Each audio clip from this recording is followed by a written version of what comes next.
वंदे भारत, आप देख रहे हैं भारत तक। आपके साथ मैं हूं सांची त्यागी। आतंकवाद को लेकर भारत की मुहिम न सिर्फ अपने देश के संदर्भ में है, लेकिन पूरे विश्व में फैले आतंकवाद को लेकर भारत बहुत संवेदनशीलता के साथ अपने पक्ष को रखता है और ये बताता है कि कैसे दुनिया में इस समय सबसे बड़ी परेशानी आतंकवाद से निपटने के लिए पूरी दुनिया को एक साथ आना होगा।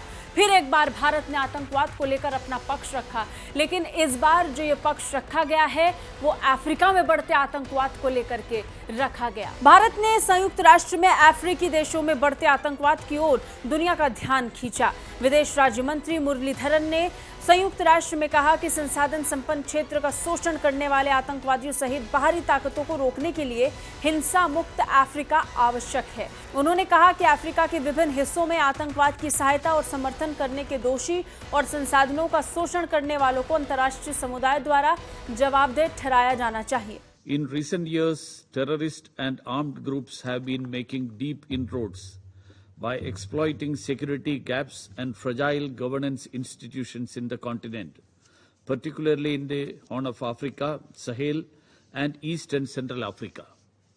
These regions have remained vulnerable to money laundering and terrorist financing.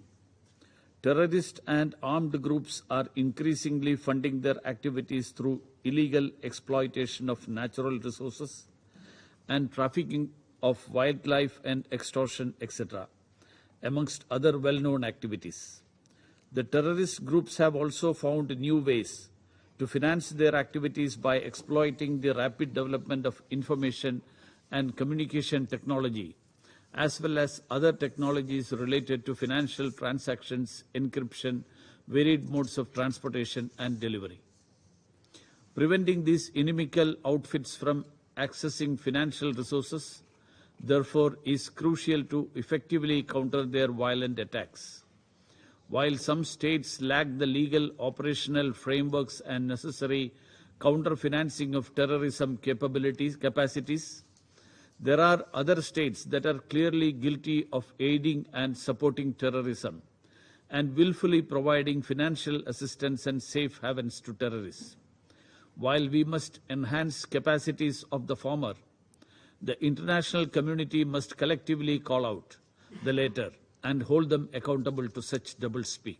Africa में शांति और सुरक्षा पर संयुक्त राष्ट्र सुरक्षा परिषद की बहस को संबोधित करते हुए मुरलीधरन ने कहा कि अल शबाब जैसे आतंकवादी समूह ने अपनी आतंकवादी गतिविधियों के लिए विस्तृत राजस्व संग्रह नेटवर्क स्थापित कर लिया है। उन्होंने कहा कि अगर इस पर ध्यान नहीं दिया गया तो आतंकवाद अफ्रीका के कई हिस्सों में शांति की संभावनाओं को गंभीर रूप से खतरे में डाल सकता है, जो पहले से ही सशस्त्र संघर्षों से तबाह हो चुका है। विदेश राज्य मंत्री वी मुरलीधरन ने संयुक्त राष्ट्र में कहा कि आतंकवाद के खिलाफ वैश्विक लड़ाई में भारत सबसे आगे रहा है, एक ऐसे देश के रूप में जो पिछले 3 दशकों से खुद राज्य प्रायोजित सीमा पर आतंकवाद का शिकार रहा। भारत आतंकवाद की सामाजिक, आर्थिक और मानवीय नुकसान से पूरी तरह अवगत है। 2018 में हमने पूर्वी और दक्षिणी अफ्रीका में देशों की क्षमता निर्माण को लक्षित करने वाले UNOCT के कार्यक्रम में $5,50,000 का योगदान दिया और 2021 में $10 लाख का योगदान दिया था। इसमें कोई दौराय नहीं है कि भारत किस तरीके से आतंकवाद के खिलाफ मुहिम को जारी रखे हुए है। वो कई देश जो ये दावा करते हैं कि वो आतंकवाद के खिलाफ है, वो कई मंचों पर अलग अलग तर्कों को रखकर आतंकवाद को डिफेंड करते हुए भी नजर आते हैं और उन देशों का समर्थन करते हैं जो आतंकवाद को बढ़ावा देते हैं, लेकिन भारत उसके बिल्कुल खिलाफ है। यही कारण है कि न सिर्फ वो देश जिस देश से आतंकवाद फैल रहा है उसे लेकर भारत सवाल खड़े करता है, बल्कि उन देशों पर भी भारत बार बार सवाल खड़े करता है जो आतंकवाद के खिलाफ होने का दावा तो करते हैं, लेकिन उनके खिलाफ एक्शन लेने से बचते हुए नजर आते हैं। कैसी लगी रिपोर्ट कमेंट करके जरूर बताइए। बाकी रक्षा और विदेश मामलों से अपडेट रहने के लिए देखते रहिए भारत तक। जय हिंद।